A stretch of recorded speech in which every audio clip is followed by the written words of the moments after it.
Di zaman ketika dunia masih muda, setelah kewafatan Nabi Adam dan Nabi Syeds, muncullah seorang lelaki yang namanya Harum, di langit dan di bumi. Beliau bukan sekadar utusan, tetapi seorang pelopor tamadun, manusia pertama yang mengenal tulisan, yang menjahit pakaian, dan yang membaca rahasia bintang di langit. Inilah kisah Nabi Idris alaihissalam. Kisah tentang kecintaan pada ilmu, ketaatan yang luar biasa, hingga sebuah perjalanan unik yang belum pernah dirasai manusia lain. Menembusi alam barzakh, melihat keperihan neraka, dan merasai keindahan surga sebelum masanya tiba.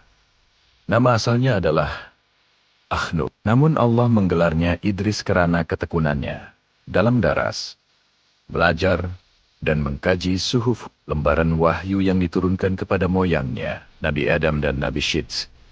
Idris hidup di tengga-tengga keturunan Kabil yang mula tersesat. Di tengah kegelapan moral itu, beliau berdiri sebagai pelita. Beliau tidak hanya mengajar tentang tauhid, tetapi juga tentang bagaimana manusia harus hidup dengan bermartabat. Tahukah Anda? Sebelum zaman Nabi Idris, manusia memakai kulit binatang yang kasar. Beliau adalah orang pertama yang menemukan seni menjahit. Setiap kali jarumnya menusuk kain, bibirnya tak berhenti bertasbih. Subhanallah, walhamdulillah, setiap jahitan adalah ibadah. Cabaran terbesar Idris adalah menghadapi keturunan Kabil yang zalim. Mereka menyembah api dan melakukan kerusakan. Allah memerintahkan Idris untuk berjihad, menjadikan beliau Nabi pertama yang memimpin peperangan demi menegakkan kalimah Allah.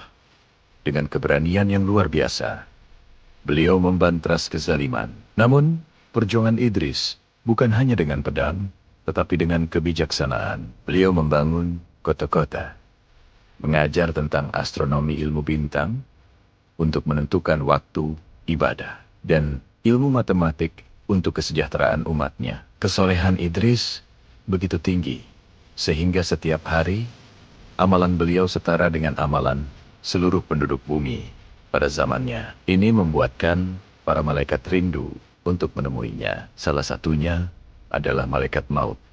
Israel datang menyamar sebagai manusia. Selama 3 hari, mereka berpuasa bersama. Namun, Idris heran karena tetamunya tidak pernah makan sedikit pun saat berbuka. Akhirnya, Idris bertanya, "Siapakah engkau sebenarnya?" Apabila mengetahui itu adalah malaikat maut, Idris tidak takut. Beliau justru mengajukan permintaan yang sangat ganjil. "Wahai malaikat maut, cabutlah nyawaku sekejap, agar aku merasai pedihnya kematian, supaya aku semakin takut kepada Allah dan semakin tekun beribadah." Dengan izin Allah, permintaan itu dikabulkan. Setelah dihidupkan semula, Idris meminta satu lagi perkara. "Bawalah aku melihat neraka dan surga." Jibril dan Israel membawanya terbang melintasi langit. Di neraka, Idris melihat kengerian yang membuat tubuhnya menggeletar. Beliau melihat bagaimana api memakan segala-galanya. Ketakutannya kepada Allah semakin memuncak. Namun, apabila beliau dibawa ke surga, Idris terpaku. Beliau melihat keadilan dan kasih sayang Allah yang tiada tandingan. Beliau merasai kedamaian yang tidak pernah ada di bumi. Apabila malaikat maut mengajaknya keluar, Idris tertinggal kasutnya sebagai simbolik dalam riwayat kerana enggan berpisah dengan kemuliaan tersebut.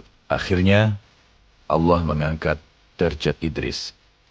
Beliau ditempatkan di tempat yang tinggi langit, keempat di mana Nabi Muhammad SAW bertemu dengannya ketika malam Isra Mi'raj. Kisah Nabi Idris alaihissalam mengajar kita bahwa ilmu pengetahuan dan keimanan tidak boleh dipisahkan. Beliau membuktikan bahwa seorang hamba Allah boleh menjadi pakar dalam urusan dunia, menjahit, menulis, astronomi, sambil tetap menjadi yang terdepan dalam urusan akhirat. Semoga kita dapat meneladani ketekunan beliau dalam belajar dan keteguhan iman beliau dalam berdakwah. Jangan lupa untuk berkongsi video ini jika ia memberi manfaat kepada Anda.